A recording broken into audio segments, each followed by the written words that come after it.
वर्षों तक सोचता था कि पास में एक पहाड़ पर तीर्थ स्थान था, वहां जाना है, लेकिन कोई 3-4 घंटे की यात्रा थी, 10-15 मील का फासला था।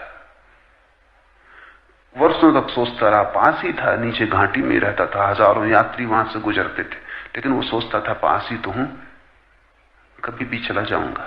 बूढ़ा हो गया। तब एक दिन एक यात्री ने उससे पूछा कि भाई तुम भी कभी गए हो? उसने कहा कि मैं सोचता ही रहा, सोचा इतना पास हूं, कभी भी चला जाऊंगा, लेकिन अब देर हो गई, अब मुझे जाना ही चाहिए। उठा, उसने दुकान बंद की। सांझ हो रही थी। पत्नी ने पूछा कहां जाते हो? उसने कहा कि मैं, अब तो ये मरने का वक्त आ गया और मैं यही सोचता रहा इतने पास है, कभी भी चला जाऊंगा। और मैं इन यात्रियों को ही जो तीर्थ यात्रा पर जाते हैं सौदा सामान बेचता रहा। जिंदगी मेरी यात्रियों की ही साथ बीती, आने जाने वालों के साथ। वो खबरें लाते, मंदिर के शिखरों की चर्चा करते, शांति की चर्चा करते, पहाड़ के सौंदर्य की बात करते, और मैं सोचता कि कभी भी चला जाऊंगा, पास ही तो है। दूर दूर के लोग यात्रा कर गए, मैं पास रह गया। मैं जाता हूं, कभी यात्रा पे गया न था, सिर्फ यात्रा की बातें सुनी थी। सामान बांधा, तैयारी की रात भर।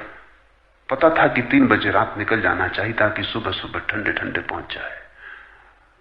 लालटेन जलाई, क्योंकि देखा था कि यात्री बोरिया बिस्तर भी रखते, लालटेन भी लेके जाते।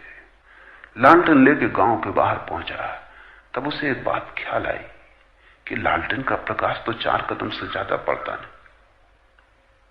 15 मील का फासला है, 4 कदम तक पड़ने वाली रोशनी साथ, ये 15 मील की यात्रा कैसे पूरी होगी? घबरा के बैठ गया, हिसाब लगाया। दुकानदार था, हिसाब किताब जानता था।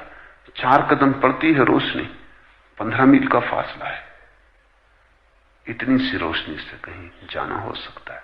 घबरा गया। हिसाब बहुतों को घबरा देता है। अगर तुम परमात्मा का हिसाब लगाओगे घबरा जाओगे, कितना फासला है।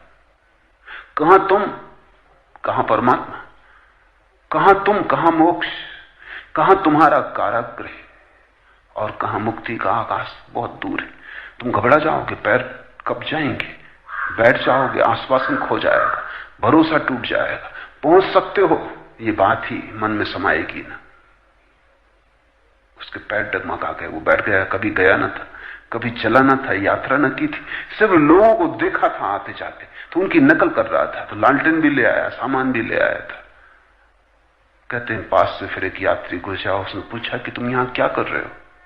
उस आदमी ने कहा मैं बड़ी मुसीबत में हूं, इतनी सी रोशनी से इतने दूर का रास्ता, 15 मील का अंधकार, 4 कदम पड़ने वाली रोशनी, हिसाब तो करो। उस आदमी ने कहा हिसाब किताब की जरूरत नहीं, उठो और चलो। मैं कोई गणित नहीं जानता, लेकिन इस रास्ते पे बहुत बार आया गया हूं, और तुम्हारी लालटेन तो मेरी लालटेन से बड़ी।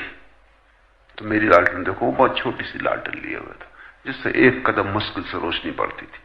इससे भी यात्रा हो जाती, क्योंकि जब तुम 1 कदम चल लेते हो तो आगे 1 कदम फिर रोशन हो जाता है, फिर 1 कदम चल लेते हो, फिर 1 कदम रोशन हो जाता है। जिनको चलना है हिसाब उनके लिए नहीं, जिनको नहीं चलना है हिसाब उनकी तरकीब है।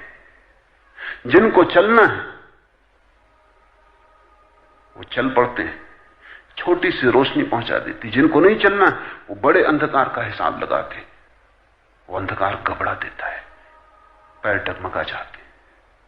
साधक बनो, ज्ञानी नहीं। साधक बिना बने जो ज्ञान आ जाता है वो कूड़ा करकट है। साधक बन के जो आता है वो बात ही और। महावीर ठीक कहते हैं, जो चल पड़ा वो पहुंच गया, वो ज्ञानी की बात है। उस ज्ञानी की जो चला है, पहुंचा है,